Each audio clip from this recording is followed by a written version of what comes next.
ಇವತ್ತು ಭಾರತದ stock market ಭಾಳ ಕುಸ್ದೈತಿ. ಅದ್ರಾಗನು ಇವತ್ತು IT ಇಂಡೆಕ್ಸ್ ಮತ್ತು ಫಾರ್ಮಾ ಇಂಡೆಕ್ಸ್ ಭಾಳ ಕುಸ್ದಾವಂತ ನಾವು ಅನ್ಬೋದ. ಅದ ಕಾರಣ ಮಾರ್ಕೆಟ್ ಎದಕ್ಕೆ ಕುಸ್ದೈತೆ ಅಂತ ಅದ್ರ ಬಗ್ಗೆ ಡೀಟೇಲ್ದಾಗ ಸರಳವಾಗಿ ನಾವು ತಿಳ್ಕೊಳ್ಳೋಣ. ಫಾರ್ಮಾ ಮತ್ತು IT ಸೆಕ್ಟರ್ದಾಗೂ ಅಷ್ಟಾಗಿ ಹೆವಿ ಸೆಲ್ಲಿಂಗ್ ಪ್ರೆಷರ್ ಇವತ್ತು ಕಾಣತೈತೆ ಅಂತ ಅದ್ರ ಬಗ್ಗೆ ಡೀಟೇಲ್ದಾಗ ತಿಳ್ಕೊಳ್ಳೋಣ. ಮತ್ತು ಲಾಸ್ಟ್ಗೆ ಹೂಡಿಕೆದಾರರಾಗಿ ಏನು ಮಾಡ್ಬೇಕಂತ ಅದ್ರ ಬಗ್ಗೆನೂ ಡೀಟೇಲ್ದಾಗ ಸರಳವಾಗಿ ಇವತ್ತಿನ ವಿಡಿಯೋನಾಗ ನಾವು ತಿಳ್ಕೊಳ್ಳೋಣ. ಅದ ಕಾರಣ ವಿಡಿಯೋನ ಸ್ಕಿಪ್ ಮಾಡೋದು ಫುಲ್ ವಿಡಿಯೋನ ನೋಡ್ರಿ. ವಿಡಿಯೋಗೆ ಲೈಕ್ ಮಾಡಿರ್ಕಲ ಇದ್ರೆ ಲೈಕ್ ಮಾಡ್ರಿ. ನೋಡ್ಬೋದು ನೀವು ಇವತ್ತು ನಿಫ್ಟಿ ಪರ್ಫಾರ್ಮೆನ್ಸ್ ನೋಡ್ರೆ ನಿಫ್ಟಿ ಇವತ್ತು 0.79% ಕುಸಿದ 23,996 ಕ್ಲೋಸಿಂಗ್ ಕೊಟ್ಟೈತಿ. 24,000 ಕೆಳಗ ನಿಫ್ಟಿ ಹೋಗೈತ್ರಿ. ಅದ ಕಾರಣ ಇದೊಂದು ಭಾಳ ದೊಡ್ಡ ನೆಗೆಟಿವ್ ಪಾಯಿಂಟ್ ಅಂತ ನಾವು ಅನ್ಬೋದ. ಟೆಕ್ನಿಕಲಿ ನಾವು ನೋಡ್ರ ಅದ ಕಾರಣ ಇವತ್ತು ಭಾಳ ಹೆವಿ ಸೆಲ್ಲಿಂಗ್ ಪ್ರೆಷರ್ ನಿಫ್ಟಿನಾಗ ಇತ್ತಂತ ನಾವು ಅನ್ಬೋದ. ಅದೇ ತರ ನಾವು ಬ್ಯಾಂಕ್ ನಿಫ್ಟಿ ಪರ್ಫಾರ್ಮೆನ್ಸ್ ನೋಡ್ರೂ ನೋಡ್ಬೋದು ನೀವು. ಬ್ಯಾಂಕ್ ನಿಫ್ಟಿನೂ ಸಹ 1.23% ಕುಸಿದ 57,126 ಕ್ಲೋಸಿಂಗ್ ಕೊಟ್ಟೈತಿ. ಬ್ಯಾಂಕ್ ನಿಫ್ಟಿನೂ ನಿಫ್ಟಿಕ್ಕಿಂತ ಹೆಚ್ಚು ಕುಸಿದೈತಿ ಇವತ್ತು. ಮತ್ತು ಸೆನ್ಸೆಕ್ಸ್ ಅನ್ನು ಸಹ 0.92% ಕುಸಿದ 76,755 ಕ್ಲೋಸಿಂಗ್ ಕೊಟ್ಟೈತಿ. ಅದ ಕಾರಣ ಸೆನ್ಸೆಕ್ಸ್ನಾಗನು ಇವತ್ತು ಬೇರಿಶ್ನೆಸ್ನ ಇತ್ತ. ಅದೇ ಥರ ನಾವು ಮಿಡ್ ಕ್ಯಾಪ್ ಮತ್ತು ಸ್ಮಾಲ್ ಕ್ಯಾಪ್ ಪರ್ಫಾರ್ಮೆನ್ಸ್ ನೋಡ್ಬೋದು ನೀವು. ಮಿಡ್ ಕ್ಯಾಪ್ ಇಂಡೆಕ್ಸ್ 1.06% ಕುಸಿದೈತಿ. ಸ್ಮಾಲ್ ಕ್ಯಾಪ್ ಇಂಡೆಕ್ಸ್ ಅನ್ನು 1.31% ಕುಸಿದೈತಿ. ನಿಫ್ಟಿ ಮತ್ತು ಸೆನ್ಸೆಕ್ಸ್ ಅನ್ನ ಕಂಪೇರ್ ಮಾಡ್ರೆ ಇವತ್ತು ಸ್ಮಾಲ್ ಕ್ಯಾಪ್ ಮತ್ತು ಮಿಡ್ ಕ್ಯಾಪ್ನಾಗ ಸ್ವಲ್ಪ ಸೆಲ್ಲಿಂಗ್ ಪ್ರೆಷರ್ ಹೆಚ್ಚಿತ್ತ. ಯಾಕಂತಂದ್ರೆ ಏನು ನಿಫ್ಟಿ ಮತ್ತು ಸೆನ್ಸೆಕ್ಸ್ ಕುಸಿದ್ರೂ ಮಿಡ್ ಕ್ಯಾಪ್ ಮತ್ತು ಸ್ಮಾಲ್ ಕ್ಯಾಪ್ ಇಂಡೆಕ್ಸ್ ಕುಸಿವಲ್ ಹೋಗಿದ್ದು ರೀ, ಸ್ಟ್ರಾಂಗ್ ಭಾಳ ಇದ್ದು ರೀ ಇವ. ಅದ ಕಾರಣ ಇದ್ರಾಗ ಸ್ವಲ್ಪ ಸೆಲ್ಲಿಂಗ್ ಪ್ರೆಷರ್ ಬಂದಿರ್ಬೋದು. ಅದ ಕಾರಣನೂ ಇವತ್ತು ಇತರ ಬೇರಿಶ್ನೆಸ್ ಸ್ವಲ್ಪ ಹೆಚ್ಚು ಕಾಣೈತಂತನೂ ಎಕ್ಸ್ಪರ್ಟ್ಗಳು ಅನ್ನತಾರ. ಮತ್ತು ನಾವು ಸೆಕ್ಟರಲ್ ಪರ್ಫಾರ್ಮೆನ್ಸ್ ನೋಡ್ರೂ ನೋಡ್ಬೋದು. ಆಟೋ ಇಂಡೆಕ್ಸ್ ಸ್ವಲ್ಪ ಪಾಸಿಟಿವ್ ಇತ್ರಿ. ಆಟೋ ಮತ್ತು FMCG ಬಿಟ್ರೆ ಉಳಿದಿದ್ದು ಎಲ್ಲಾ ಸೆಕ್ಟರ್ ನೆಗೆಟಿವ್ನ ಇದ್ದು ನೋಡ್ಬೋದು ನೀವು. Nifty auto sector 0.18% ಇರೈತಿ.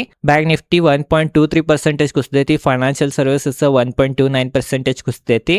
FMCG 0.65% positive ಐತ್ರಿ. ಯಾವಾಗನು ಕೆಟ್ಟ ಪರಿಸ್ಥಿತಿದಾಗ FMCG ಹೆಚ್ಚು ಕುಸಿಯಂಗಿಲ್ಲ. ಅದ ಕಾರಣ ಇವತ್ತು FMCG ಗ್ರೀನ್ ಇತ್ತಂತ ನಾವು ಅನ್ಬೋದ. ನಿಫ್ಟಿ IT 1.5% ಕುಸಿದೈತಿ. ಮೀಡಿಯಾ 2.5% ಹೆಚ್ಚು ಕುಸಿದೈತಿ. ಮೆಟಲ್ 0.5% ಸುಮಾರು ಕುಸಿದೈತಿ. ಫಾರ್ಮಾರೆ 1.31% ಕುಸಿದೈತಿ.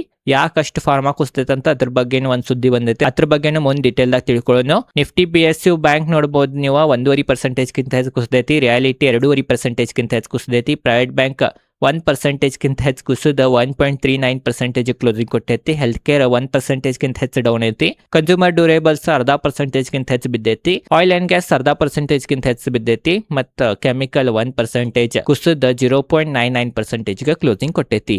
IT ಬೀಳಾಕ್ ಮೇನ್ ಕಾರಣ ಏನಂತಂದ್ರ ಕಂಪ್ನಿಗಳದ ಅರ್ನಿಂಗ್ಸ್ ಅಷ್ಟು ಒಳ್ಳೇದ್ ಬರವತ್ತ. ಮತ್ತು AI ಕಂಪ್ನಿಗಳದ ಅರ್ನಿಂಗ್ಸ್ ಅನ್ನು ಭಾಳ ಒಳ್ಳೇದ್ ಬರತೈತಿ. ಅದ ಕಾರಣ AI ಕಂಪ್ನಿಗಳನ್ನ ಭಾಳ ಹೂಡಿಕೆ ಮಾಡತ್ತಾರ. ಭಾರತದಾಗ ಯಾವ IT ಕಂಪ್ನಿಗಳು ಹೆಚ್ಚು AI ನ ಕೆಲಸ ಮಾಡುವಲ್ಲು. ಇಲ್ಲೆಲ್ಲ ಸರ್ವಿಸ್ ಬೇಸ್ಡ್ IT ಕಂಪ್ನಿಗಳು ಇದ್ದಾವ. ಆ ಒಂದು ಕಾರಣದಿಂದನೂ IT ನಾಗ ಈ ತರ ಸೆಲ್ಲಿಂಗ್ ಪ್ರೆಷರ್ ಐತಂತ ನಾವು ಅನ್ಬೋದ. Overall IT sector sentiment ಈಗ ಸರಿ ಇಲ್ಲ. ನೋಡೋಣ್ರಿ ಫ್ಯೂಚರ್ನಾಗ ಸರಿ ಆಗ್ತೈತೆ ಏನಂತ. ಅದ ಕಾರಣ IT ನಾಗ ಈ ತರ ಒಮ್ಮೆ ಸೆಲ್ಲಿಂಗ್ ಕಾಣೈತಿ. FIs ಅನ್ನು ಎಕ್ಸಿಟ್ ತೊಗೊಂಡಾತಾರ. ಇದು ಒಂದು ಕಾರಣದಿಂದ IT ಪರಿಸ್ಥಿತಿ ಈ ತರ ಆಗಿರ್ಬೋದ. ಮತ್ ನಾವಿನ್ನ ಡೀಟೇಲ್ ದಾಗ ನೋಡ್ರೆ US ನೀವು ಕಂಪ್ನಿಗಳು ಇದಾವ. IBM ಮತ್ತು ಎಕ್ಸ್ಚೇಂಜರ್ ಅವ್ರದ್ದು ರಿಸಲ್ಟ್ ಅಷ್ಟು ಒಳ್ಳೇದ್ ಬರವತ್ತ. ಅದ್ರದ್ದು ಪೆಟ್ ಡೈರೆಕ್ಟ್ IT ಕಂಪ್ನಿಗಳ ಮ್ಯಾಗ ಬೀಳತೈತಿ. ಮತ್ತು over all general sentiment IT ಮ್ಯಾಗ ನೆಗೆಟಿವ್ ಆಗೈತಿ. ಜನರ ಧೈರ್ಯನ ಮಾಡಬಾರ್ದ್ರ ಆ ಸೆಕ್ಟರ್ನ ಈಗ ಹಣವನ್ನ ಹಾಕಾಕ. ಆ ಒಂದು ಕಾರಣದಿಂದನೂ IT ಸೆಕ್ಟರ್ನ ಈ ತರ ಸೆಲ್ಲಿಂಗ್ ಪ್ರೆಷರ್ ಕಾಣತೈತಿ. ಆ ಒಂದು ಕಾರಣದಿಂದನ IT ಸೆಕ್ಟರ್ ಇವತ್ತು ಈ ತರ ಕುಸಿದೈತೆ ಅಂತ ನಾವು ಅನ್ಬೋದ. ಮತ್ತು ನಾವು ಫಾರ್ಮಾ ಸೆಕ್ಟರ್ ಎದಕ್ಕೆ ಕುಸಿದೈತೆ ಅಂತ ನೋಡ್ರೆ ಫಾರ್ಮಾ ರಿಲೇಟೆಡ್ ಒಂದು ದೊಡ್ಡ ನ್ಯೂಸ್ ಬರತೈತಿ. ಅದೇನಂತಂದ್ರೆ ಡೊನಾಲ್ಡ್ ಟ್ರಂಪ್ ಅವ್ರದ್ದು ಟೆರಿಫ್. ಇಷ್ಟು ದಿನ ಟೆರಿಫ್ ಸುದ್ದಿ ಕೇರ್ಕಲಿದ್ದು. ಬಟ್ ಇವತ್ತಿನ ದಿನ ಮತ್ತು ಡೊನಾಲ್ಡ್ ಟ್ರಂಪ್ ಅವ್ರದ್ದು ಟೆರಿಫ್ ಸುದ್ದಿ ಬಂತ. ಡೊನಾಲ್ಡ್ ಟ್ರಂಪ್ ಅವರ ಫಾರ್ಮಾ ಮ್ಯಾಗ 200% ಟೆರಿಫ್ ಹಚ್ಚವ್ರ ಅಂತ ಹೇಳಿಕೆಯನ್ನ ಕೊಟ್ಟಾರ. ಅದು ಯಾವ ಥರ ಹಚ್ತಾರಂತ ಈಗ ಡೀಟೇಲ್ದಾಗ ತಿಳ್ಕೊಳ್ಳೋಣ. ನೋಡ್ರಿ 100% ಟೆರಿಫ್ ಫಸ್ಟ್ ಫೇಸ್ನಾಗ 100% ಟೆರಿಫ್ ಫಾರ್ಮಾ ಕಂಪ್ನಿಗಳ ಮೇಲೆ ಹಚ್ಚಾವ್ರಂತ. ಅದು ಯಾವಾಗಿಂದ ಅಂತಂದ್ರೆ ಆಗಸ್ಟ್ 2028 ಆಗಸ್ಟ್ 1, 2028 ಫಸ್ಟ್ ಫೇಸ್ದ 100% ಟೆರಿಫ್ ಹಚ್ಚವ್ರ.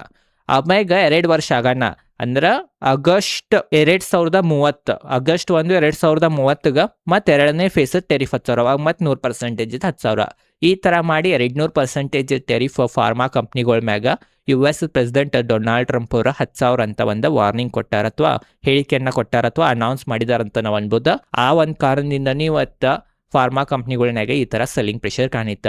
ಇವತ್ತನ ಹಸ್ತೇನಂದ್ರೆ ಇನ್ನೂ ಭಾಳ ಕಾಣ್ತಿತ್ತು. ಬಟ್ 2 ವರ್ಷ ಟೈಮ್ ಕೊಟ್ಟಾರ. ಅದ್ರಾಗೂ ಮೇನ್ ಏನಂತಂದ್ರೆ ಆಗಸ್ಟ್ 2028 ಡೊನಾಲ್ಡ್ ಟ್ರಂಪ್ ಅವ್ರದ್ದು ಪ್ರೆಸಿಡೆಂಟ್ದ ಅವಧಿನೂ ಮುಗ್ದಿರ್ತೈತಿ, ಯಾವಾಗ ಮತ್ತೆ ಹೊಸ ಪ್ರೆಸಿಡೆಂಟ್ ಬರ್ತಾರ ಅವರು ನಿಯಮಗಳನ್ನು ಚೇಂಜ್ ಆಗ್ತಾವಲ್ಲ ರೀ. ಅದ ಕಾರಣ ನೋಡ್ಬೇಕು, ಇದು ಬರೀ ಹೇಳಿಕೆನಾರು ಏನು ಇದು ಆಗತ್ತೈತಿ ರಿಯಲ್ ಲೈಫ್ನಾಗ ಅಂತ ನೋಡ್ಬೇಕು, ರಿಯಾಲಿಟಿನಾಗ ಆಗತ್ತೈತೋ ಇಲ್ಲೋ ಅಂತ ನೋಡ್ಬೇಕು. ಆತಂದ್ರೆ ಭಾಳ ದೊಡ್ಡ ನೆಗೆಟಿವ್ ಪಾಯಿಂಟ್ ಭಾರತದ ಕಂಪ್ನಿಗಳ್ಗೆ. ಬಟ್ ನೋಡೋಣ್ರಿ ಏನೇನಾಗ್ತೈತೆ ಅಂತ. ಈಗ ಸದ್ಯರೇ ಇಲ್ಲ, ಮಾರ್ಕೆಟ್ ಇದನ್ನ ಹಗರವಾಗಿ ತೋಳತೈತಿ. ಅದನ್ನ ನೋಡಿ ಮಾಡಿ ಡೊನಾಲ್ಡ್ ಟ್ರಂಪ್ ಅವ್ರದ್ದು ತಲೆ ಕೆಟ್ಟ ಏನ್ ನಂಗೆ ಮಾರ್ಕೆಟ್ನು ಕಿಮ್ಮತ್ ಕೊಡುವತ್ತೆ, ಯಾರು ಜನರನ್ನು ಕಿಮ್ಮತ್ ಕೊಡವಲ್ರ ಅನ್ನೋ ಕಾರಣದಿಂದ ಮುಂದಿನ ತಿಂಗಳದಿಂದನ ಫಾರ್ಮಾ ಟೆರಿಫ್ ಅಂತಾನು ಹೇಳ್ಬೋದು. ಯಾಕಂದ್ರೆ ಈ ವ್ಯಕ್ತಿದ ಏನು ಹೇಳಕ್ ಬರಂಗಿಲ್ಲ ಯಾವಾಗ ಏನ್ ಮಾಡ್ತಾರಂತ. ಆ ಒಂದ್ ಕಾರಣದಿಂದ ಟೆರಿಫ್ ಅಷ್ಟೇನ ಅನ್ನೋ ಒಂದ್ ಕಾರಣದಿಂದನೂ ಈ ತರ ಫಾರ್ಮಾ ಕಂಪ್ನಿಗಳ ಕುಸ್ದ ಇವತ್ತ, ಅಥವಾ ನಿಫ್ಟಿ ಫಾರ್ಮಾ ಇವತ್ತು ಈ ತರ ಕುಸ್ದೈತಂತ ಅನ್ಬೋದ. ಬಟ್ 2 ವರ್ಷ ಆಗಾನ ಹತ್ತೋದೈತ್ರಿ, ಇದು ನಿಮಗೆ ಗುರ್ತೇ ಇರ್ಬೇಕ. ಮತ್ ನಾವ ಗ್ಲೋಬಲ್ ಮಾರ್ಕೆಟ್ ಪರ್ಫಾರ್ಮೆನ್ಸ್ ನೋಡ್ರೆ US ಡಾವ್ ಫ್ಯೂಚರ್ 0.21% ಕುಸ್ದೈತಿ, S&P 500 0.89% ಇರೈತಿ, ನಾಸ್ಡ್ಯಾಗ್ 1.29% ಇರೈತಿ. ಯುರೋಪಿಯನ್ ಮಾರ್ಕೆಟ್ ಎಲ್ಲ ಗ್ರೀನ್ ದಾಗಿದಾವ. ಏಷ್ಯನ್ ಮಾರ್ಕೆಟ್ ಪರಿಸ್ಥಿತಿ ನೋಡ್ರೆ ಮಿಕ್ಸ್ ರಿಯಾಕ್ಷನ್ ಐತಿ. ಜಪಾನ್ ಮಾರ್ಕೆಟ್ ಸ್ವಲ್ಪ ರೆಡ್ನಾಗ ಐತಿ, ಮತ್ತು ಉಳಿದಿದ್ದು ಮಾರ್ಕೆಟ್ ಪರಿಸ್ಥಿತಿ ನೋಡ್ಬೋದ. ಕೊರಿಯಾ ಮಾರ್ಕೆಟ್ ಸ್ವಲ್ಪ ಗ್ರೀನ್ ದಾಗ ಐತಿ. ಅದ ಕಾರಣ ಏಷ್ಯನ್ ಮಾರ್ಕೆಟ್ನಾಗೂ ಇವತ್ತು ಮಿಕ್ಸ್ ರಿಯಾಕ್ಷನ್ ಇತ್ತಂತ ನಾವು ಅನ್ಬೋದ. ಮತ್ತೊಂದನ್ನು ಮೇನ್ ಕಾರಣ ಭಾರತದ ಮಾರುಕಟ್ಟೆ ಈ ತರ ಕುಸ್ಯಾಕ ಏನಂತಂದ್ರ ಕ್ರೂಡ್ ಆಯಿಲ್ ಬೆಲೆ. ಏನ್ US ಮತ್ತು ಇರಾನದ ಯುದ್ಧ ನಿಲ್ತೈತಂತೇನು ಎಲ್ಲರಿಗೂ ಅನುಮಾನ ಇತ್ತ, ಯುದ್ಧ ನಿಲ್ಲುವಂಗ ಕಾಣವತ್ತ ಇನ್ನ ಹೆಚ್ಚನ ಬೆಳತೈತಿ. ಅದ ಕಾರಣ ಕ್ರೂಡ್ ಆಯಿಲ್ ಬೆಲೆ ಮತ್ತ $90 ಮ್ಯಾಗ ಹೋಗಿ ತಲುಪೈತಿ. WTI ಕ್ರೂಡ್ ಆಯಿಲ್ $87.15 ಪ್ರತಿ ಬ್ಯಾರೆಲ್ಗೆ ಕರೆಂಟ್ ಟ್ರೇಡ್ ಮಾಡತೈತಿ. ಬ್ರೆಂಟ್ ಕ್ರೂಡ್ ಆಯಿಲ್ ಅನ್ನು $94.31 ಪ್ರತಿ ಬ್ಯಾರೆಲ್ಗೆ ಟ್ರೇಡ್ ಮಾಡತೈತಿ. ಅದ ಕಾರಣ ಕ್ರೂಡ್ ಆಯಿಲ್ ಬೆಲೆ ಮತ್ತೆ $90 ಮ್ಯಾಗ ಹೋಗಿದ್ರಿಂದನು ಭಾರತದ ಸ್ಟಾಕ್ ಮಾರ್ಕೆಟ್ ಈ ತರ ಕುಸ್ದಾವ ಅಂತ ನಾವು ಅನ್ಬೋದ. ಯಾಕಂದ್ರೆ ಭಾರತ ಎಲ್ಲಕ್ಕಿಂತ ಹೆಚ್ಚು ಕ್ರೂಡ್ ಆಯಿಲ್ ಅನ್ನ ಇಂಪೋರ್ಟ್ ಮಾಡ್ಕೋತೈತಿ, 90%ಗಿಂತ ಹೆಚ್ಚ. ಅದ ಕಾರಣ ಎಷ್ಟು ಕ್ರೂಡ್ ಆಯಿಲ್ ಬೆಲೆ ಹೆಚ್ಚಾಗ್ತೈತಿ ಅಷ್ಟು ಭಾರತ ಹೆಚ್ಚು ಹಣವನ್ನ ಸ್ಪೆಂಡ್ ಮಾಡ್ಬೇಕಾ, ಮತ್ತು ಹೆಚ್ಚು ಹಣ ಸ್ಪೆಂಡ್ ಮಾಡೋದ್ರಿಂದ ರೂಪೀಸನ್ನು ವೀಕ್ ಆಗ್ತೈತಿ. ಮತ್ತು ಪೆಟ್ರೋಲ್ ಮತ್ತು ಡೀಸೆಲ್ ಬೆಲೆ ಏನಾರ ಹೆಚ್ಚಾತಂತಂದ್ರೆ ಇನ್ಫ್ಲೇಷನ್ ಹೆಚ್ಚಾಗ್ತೈತಿ. ಇನ್ಫ್ಲೇಷನ್ ಹೆಚ್ಚಾತಂದ್ರೆ RBI ರೆಪೋ ದರವನ್ನ ಕಡಿಮೆ ಮಾಡಂಗಿಲ್ಲ. ರೆಪೋ ದರ ಕಡಿಮೆ ಮಾಡಲಿಲ್ಲ ಅಂದ್ರೆ ಇದು ಒಂದು ಸ್ಟಾಕ್ ಮಾರ್ಕೆಟ್ ನೆಗೆಟಿವ್ ಪಾಯಿಂಟ್ ಆಗ್ತೈತಿ. ಆ ಒಂದು ಅಂಜಿಕೆದಿಂದನು ಈ ತರ ಸ್ಟಾಕ್ ಮಾರ್ಕೆಟ್ ಕುಸಿತೈತೆ ಅಂತ ನಾವು ಅನ್ಬೋದ. ಮತ್ತೆ ಈ ಸಲ ಮಳಿದನು ಏನ್ ಹೇಳಾಕ್ ಬರವತ್ರಿ, ಬೀಳತೈತಿ ಒಂದೊಂದ್ಸಲ ಬೀಳವತ್ತ. ಅದ ಕಾರಣ ಅದ್ರದನ್ನು ಒಂದು ಅಂಜಿಕೆ ಐತಿ, ಮಳಿ ಸರಿಯಾಗಿ ಆಗ್ಲಿಲ್ಲ ಅಂತಂದ್ರ ಇನ್ಫ್ಲೇಷನ್ ಹೆಚ್ಚಾಗ್ಬೋದೇನಂತ. ಮಳಿಗ ಮತ್ತು ಇನ್ಫ್ಲೇಷನ್ಗೆ ಏನು ಸಂಬಂಧ ಅಂತ ನಿಮ್ಗೆ ಅನಿಸ್ತಿರ್ಬೋದ. ಮೇನ್ ಏನಂತಂದ್ರೆ ಭಾರತ ಕೃಷಿ ದೇಶ ಐತಿ, ಇಲ್ಲಿ ಎಲ್ಲಕ್ಕಿಂತ ಹೆಚ್ಚು ಜನರು ಕೃಷಿ ಮ್ಯಾಗನ ಅವಲಂಬನೆ ಇದಾರ. ಮಳೆ ಆಗ್ಲಿಲ್ಲ ಅಂದ್ರೆ ಅವ್ರ ಸಂಬಳನು ಕಡಿಮೆ ಆಗ್ತೈತಿ, ಅವ್ರದ್ದು ಪ್ರಾಫಿಟ್ ಅನ್ನು ಕಡಿಮೆ ಆಗ್ತೈತಿ ರೈತರದ. ಅದ ಕಾರಣ ಅವ್ರ ಕಡೆ ಹಣ ಬರ್ಲಿಲ್ಲ ಅಂದ್ರೆ ಅವ್ರು ಸ್ಪೆಂಡ್ ಮಾಡಂಗಿಲ್ಲ. ಅವ್ರು ಸ್ಪೆಂಡ್ ಮಾಡಂಗಿಲ್ಲ ಅಂತಂದ್ರೆ ಕಂಪ್ನಿಗಳದ್ದು ಅರ್ನಿಂಗ್ಸ್ ಬರಂಗಿಲ್ಲ, ಕಂಪ್ನಿಗಳು ಪ್ರಾಫಿಟ್ ಆಗಂಗಿಲ್ಲ. ಕಂಪ್ನಿಗಳಿಗೆ ಪ್ರಾಫಿಟ್ ಆಗಿಲ್ಲ ಅಂದ್ರೆ ಡೈರೆಕ್ಟ್ ಸ್ಟಾಕ್ ಮಾರ್ಕೆಟ್ ಮ್ಯಾಗ ಈ ತರ ಪರಿಣಾಮ ಬೀಳ್ತೈತಿ. ಆ ಒಂದು ಅಂಜಿಕೆದಿಂದನೂ ಭಾರತದ ಸ್ಟಾಕ್ ಮಾರ್ಕೆಟ್ ಪರಿಸ್ಥಿತಿ ಈ ತರ ಆಗೈತಂತ ನಾವು ಅನ್ಬೋದ. ಮತ್ತೊಂದನ್ನು ಕಾರಣ ನೋಡ್ರ ರುಪೀಸ್. ಭಾರತದ ರುಪೀಸ್ ಡಾಲರ್ ವಿರುದ್ಧ ಮತ್ ನೋಡ್ಬೋದು ನೀವು 96.48 ಟಚ್ ಐತಿ. $1 ಅದ ಕಾರಣ ಇದು ಒಂದು ನೆಗೆಟಿವ್ ಪಾಯಿಂಟ್. ಈ ಒಂದು ಕಾರಣದಿಂದನೂ ಭಾರತದ ಮಾರುಕಟ್ಟೆ ಪರಿಸ್ಥಿತಿ ತರ ಆಗೈತಂತ ನಾವು ಅನ್ಬೋದ. ಮತ್ತೊಂದು ನಾವು ನೋಡ್ರೆ FIs ಸೆಲ್ಲಿಂಗ್ ಕಂಟಿನ್ಯೂ ಸ್ಟಾರ್ಟ್ ಐತಿ. ಇದು ಒಂದು ನೆಗೆಟಿವ್ ಪಾಯಿಂಟ್ ಆಗ್ತೈತಿ ಭಾರತದ ಮಾರುಕಟ್ಟೆಗೆ. ಅದ್ರಾಗೂ ನೀವು ಮೇನ್ ಈಗ FIs ಯುದ್ಧ ನಿಲ್ಲಾತೈತಿ ಮಸ್ಟ್ ಸ್ಟಾರ್ಟ್ ಆಗತೈತಿ.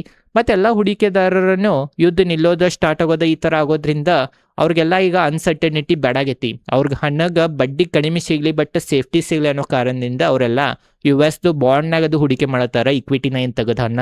ಅದ ಕಾರಣ ಗೋಲ್ಡನ್ನು ರಿಟರ್ನ್ ಕೊಡವತ್ತ, ಮಾರುಕಟ್ಟೆನೂ ರಿಟರ್ನ್ ಕೊಡವತ್ತ, ಎಲ್ಲ ಹಣ US ಬಾಂಡ್ನಾಗನ ಹೊಂಟವ. ಸೇಫ್ ಅಲ್ಲೇ ಅಂತಾರ, ಸೇಫ್ ಅಂತಾರದಕ್ಕ. ಅದ ಕಾರಣನು ಡಾಲರ್ ಅನ್ನು ಸ್ಟ್ರಾಂಗ್ ಆಗತೈತಿ, ಮತ್ತು ಇಕ್ವಿಟಿ ಮಾರ್ಕೆಟ್ಗಳ ರಿಟರ್ನ್ ಅನ್ನ ಕೊಡವತ್ತಂತ ನಾವು ಅನ್ಬೋದ.